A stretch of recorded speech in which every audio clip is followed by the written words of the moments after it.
स्वागत छ साथीहरू मेरो च्यानल आयोग तयारी पेजमा। आजको भिडियो जुन प्रश्नहरू लिएर आएको छु त्यो शिक्षक सेवा अध्यापन अनुमति पत्र र फर्स्ट पेपर तयारी गर्ने साथीहरूको लागि धेरै नै यो उपयोगी हुने भिडियो हो। त्यसैले यो भिडियो अन्तसम्म हेर्नु होला प्लिज। तपाईहरुको जिज्ञासाका साथसाथै मैले यो प्रश्नहरू सोल्भ गर्दै छु। आज सुरु गरौँ आजको भिडियोको पहिलो प्रश्नबाट। अन्तर्क्रियात्मक शिक्षण विधिको वर्गीकरण भित्र पर्ने विधि देखाएका मध्ये कुन हो? अन्तर्क्रियात्मक शिक्षण विधिको वर्गीकरण भित्र पर्ने विधि देखाएका मध्ये कुन हो? अप्सन यस प्रकार छ। अप्सन ए प्रदर्शनी विधि, अप्सन क गरेर साथीहरू, ख सर्वेक्षण विधि, ग सोधपुछ विधि, घ निगमन विधि। यसको राइट आन्सर के छ साथीहरू? यसको राइट आन्सर हजुरहरूले मिलाउनु पर्ने हुन्छ। यसको राइट आन्सर रहेछ क प्रदर्शनी विधि। क प्रदर्शनी विधि। त्यसैले अर्को प्रश्न रहेछ, छलफल विधिको फाइदा देखाएका मध्ये कुन हो?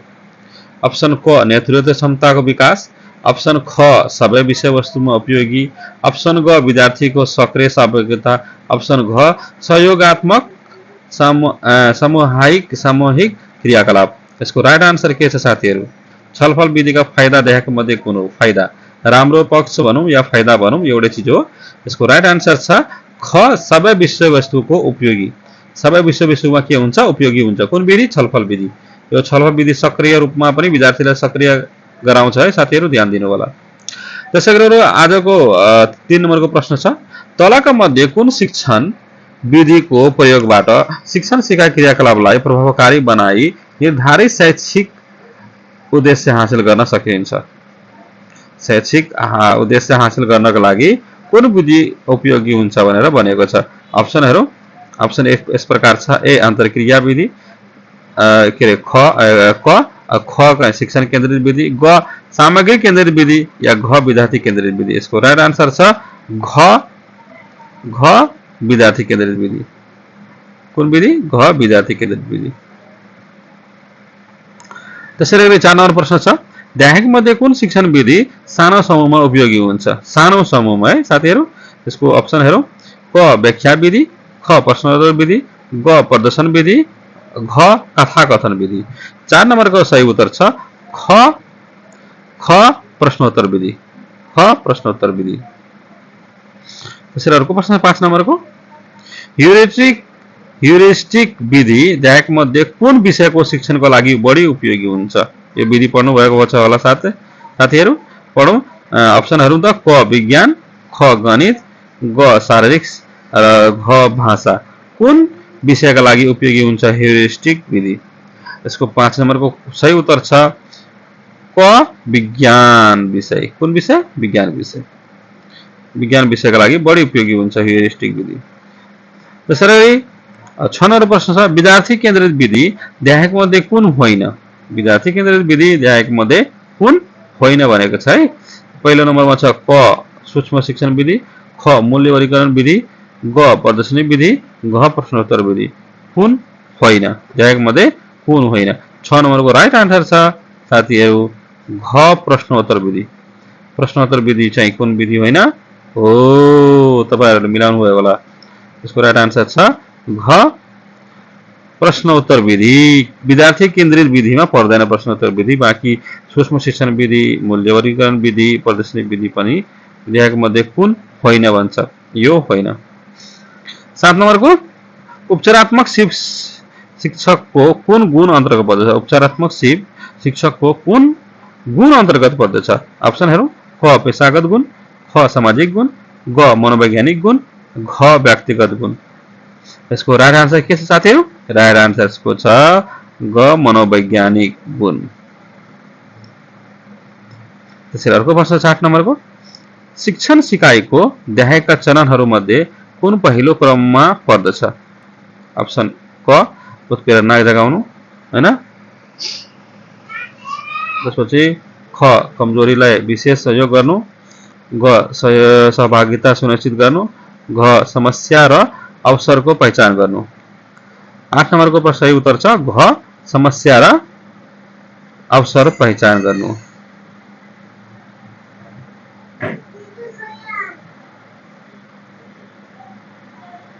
त्यसैगरी अब अर्को नेक्स्ट प्रश्न छ, शिक्षण सिकाइलाई प्रभावकारी र व्यावहारिक बनाउने कौशलता डट डट डट हो। शिक्षण सिकाइलाई प्रभावकारी र व्यावहारिक बनाउने कौशलता डट डट डट हो। के हो? क टिचिङ मेथड, ख टिचिङ स्ट्र्याटेजी, ग एजुकेशन पेडागोजी या घ टिचिङ साइन्स। 9 नंबर को कुन सही आंसर बनेको? यसको राइट आंसर नंबर छ टिचिङ स्ट्र्याटेजी। शिक्षण सिकाइलाई प्रभावकारी र व्यावहारिक बनाउने कौशल कुन हो? Teaching strategy. त्यसैगरी अर्को प्रश्न छ 10 नंबर को बालबालिकालाई सिकाउन प्रयोग गरिने तरिका वा प्रक्रियालाई के भनेर चिनिन्छ? सिकाउने वा हो सिकाउने प्रयोग गर्ने तरिकालाई के भनिन्छ? अप्सनहरु ए एजुकेशनल पेडागोजी, ख टिचिङ मेथड, ग टिचिङ टेक्निक या घ एन्ड्रोगोजी एन्ड्रागोजी। यसको राइट आन्सर के छ 10 नंबर को? क एजुकेशनल पेडागोजी।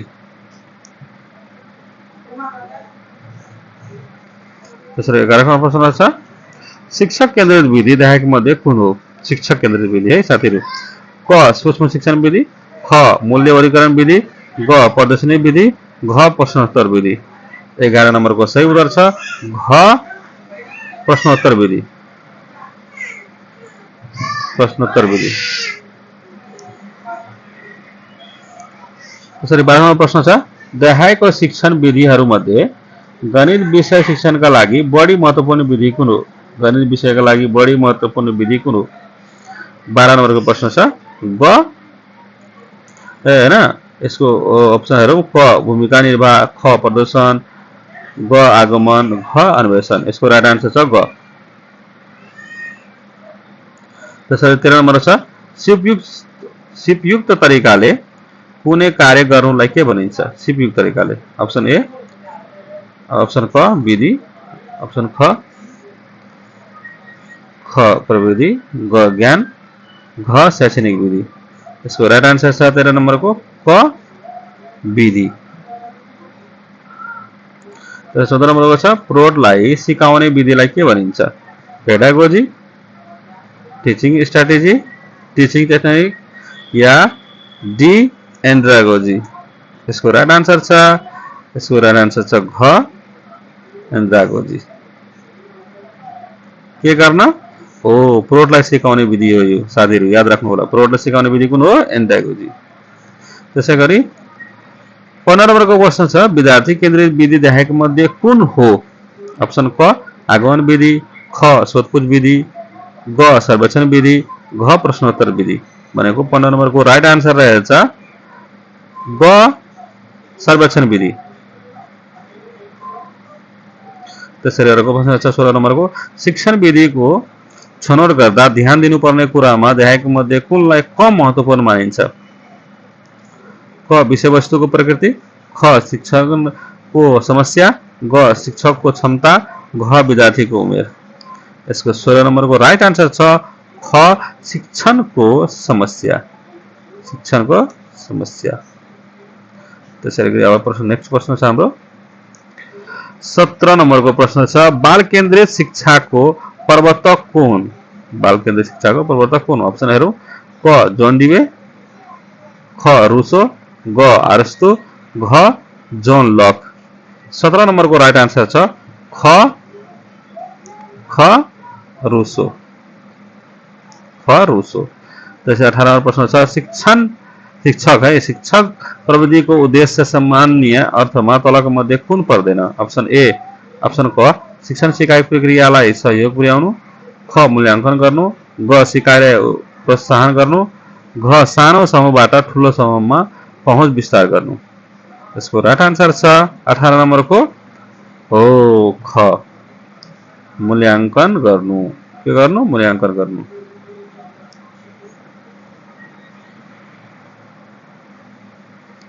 त्यसैले अर्को प्रश्न छ कम समयमा धेरै विषयवस्तुको ज्ञान दिन उपयोगी शिक्षण विधि कुन हो? क प्रवचन, ख प्रयोगात्मक, ग छलफल, घ समस्या समाधान। यसको राइट आन्सर छ 19 नंबर को क प्रवचन। त्यसैले अर्को प्रश्न छ 20 नंबर को शिक्षकको आधारले शिक्षाको आधारले ज्ञान प्रदान गर्दछ। शिक्षाको आधारले ज्ञान प्रदान गर्दछ। के गर्दछ? क नम्बरको शिक्षण शैली, ख कसलाई पढाउने, ग कसरी पढाउने, घ कहाँ पढाउने, के आधार प्राप्त गर्दछ साथीहरू? 20 नम्बरको हो यसको राइट आन्सर छ ग कसरी पढाउने भनेर। कसरी पढाउने मेन कुरा आउँछ है साथीहरू, कसरी पढाउने। ल त्यसैगरी 21 नम्बर प्रश्न छ प्रौढहरूको शिक्षण पद्धतिलाई पेडागोजीको सट्टा एन्डागोजी कसले नामाकरण गरेको हुन्? पेडागोजी सट्टामा एन्डागोजी कसले नामाकरण गरेको? क पाउलो फ्रेयर, ख माल्कम नोलस, ग सोक्रेटस, घ इभान इलिच भनेको 21 नम्बरको राइट आन्सर छ ख मार्कस नोलस। त्यसैले अर्को प्रश्न छ 22 नम्बरको कक्षा कोठाको सिकाइ वातावरण संगठन अन्तर्गत के पर्दछ? सबभन्दा पहिला आउँछ क शिक्षक तालिम, ख मनोरञ्जन व्यवस्थापन, ग समस्या व्यवस्थापन, घ कार्य योजनाको निर्माण। यसको राइट आन्सर छ 22 नम्बरको ग समस्या व्यवस्थापन। के व्यवस्थापन? समस्या व्यवस्थापन। 27 नम्बरको छ आधुनिक शिक्षणमा शिक्षकको भूमिका कुन हुनुपर्छ? क सिकाइ प्रक्रियाको प्रबन्धक, ख सिकाइ प्रक्रियाको नेतृत्वकर्ता, ग सिकाइको मूल्याङ्कनकर्ता, या घ शिक्षण प्रक्रियाको प्रवर्तक। यसको राइट आन्सर छ ख सिकाइ प्रक्रियाको नेतृत्वकर्ता।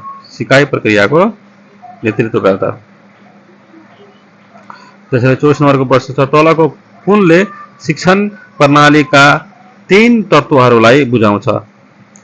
क शिक्षणको लक्ष्य, विधि र मूल्याङ्कन, ख शैक्षिक लगानी, प्रक्रिया र उत्पादन, ग शिक्षण सिकाइ र विषयवस्तु, घ पाठ्यक्रम र पाठ्यवस्तु र विद्यालय। यसको राइट आन्सर छ 24 नम्बरको क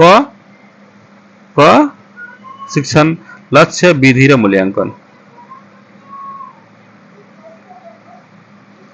त्यसैले अर्को प्रश्न छ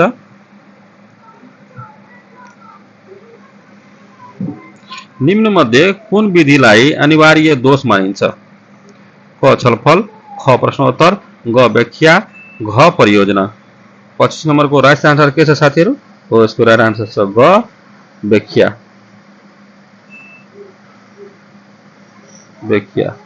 व्याख्या भनेको दोष मानिन्छ। कुन विधिद्वारा एक पटकमा धेरै विद्यार्थीलाई सम्बोधन गर्न सकिन्छ? हो प्रयास सोधेको छ यो। क प्रश्नोत्तर, ख छलफल, ग प्रयोगात्मक, घ प्रवचन। कुन होला सर त? हो यसको राइट आन्सर छ 26 नम्बरको घ प्रवचन विधि। त्यसैले अर्को प्रश्न छ शैक्षिक विधिका 4 महत्त्वपूर्ण पक्षहरू कुन कुन हुन्? क उद्देश्य, सिकाइका ढाँचा, मूल्याङ्कन र सुधार, ख उद्देश्य, सिकाइ ढाँचा, विषयवस्तुको संगठन र सुधार, ग उद्देश्य, विषयवस्तुको संगठन र मूल्याङ्कन, घ उद्देश्य र सिकाइ ढाँचा, विषयवस्तुको संगठन र मूल्याङ्कन। 27 नम्बरको राइट आन्सर छ ख उद्देश्य, सिकाइको ढाँचा, मूल्याङ्कन र सुधार।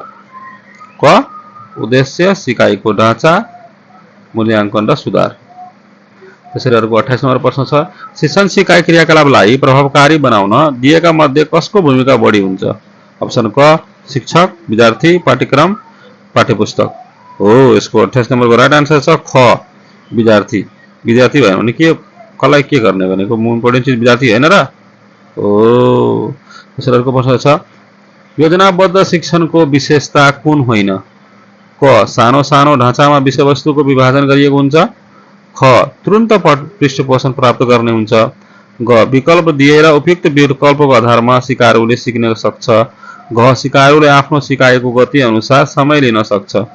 यसको राइट आन्सर छ 29 नम्बरको हो घ नम्बरको यसको राइट आन्सर छ विकल्प दिएर यो आन्सर छ विकल्प दिएर उपयुक्त विकल्पको आधारमा सिकाउन सकिन्छ हैन सिकारुले सिक्न सक्छ। 33 नम्बरको छ शिक्षण सिकाइ क्रियाकलाप सञ्चालन गर्दा सबैभन्दा बढी ध्यान दिनुपर्ने विषयवस्तु तलका मध्ये कुन हो? अप्सन क सामाजिक सांस्कृतिक वातावरण, ख सिकारुको मनोवैज्ञानिक पक्ष, ग सामाजिक मूल्य र मान्यताहरू, घ व्यक्तिगत विकास। उसको राइट आन्सर छ 30 नम्बरको ख। सिकाएको मनोवैज्ञानिक पक्ष हो। मनोवैज्ञानिक पक्ष बुझेन भने सिकाउनै सकिँदैन। त्यसरी अर्को छ 31 नम्बरको कक्षा कोठाभित्र रहेर सिकाइमा पुग्ने सहयोग तलक मध्ये कुन होइन? क शैक्षिक सामग्री, शैक्षिक भ्रमण, ख कक्षा कोठा व्यवस्थापन, ग कक्षा अवलोकन र विश्लेषण, घ शैक्षिक सामग्रीको निर्माण र सङ्कलन र प्रयोग। 31 नम्बरको राइट आन्सर छ साथीहरू क नम्बरको शैक्षिक भ्रमण। शैक्षिक भ्रमण।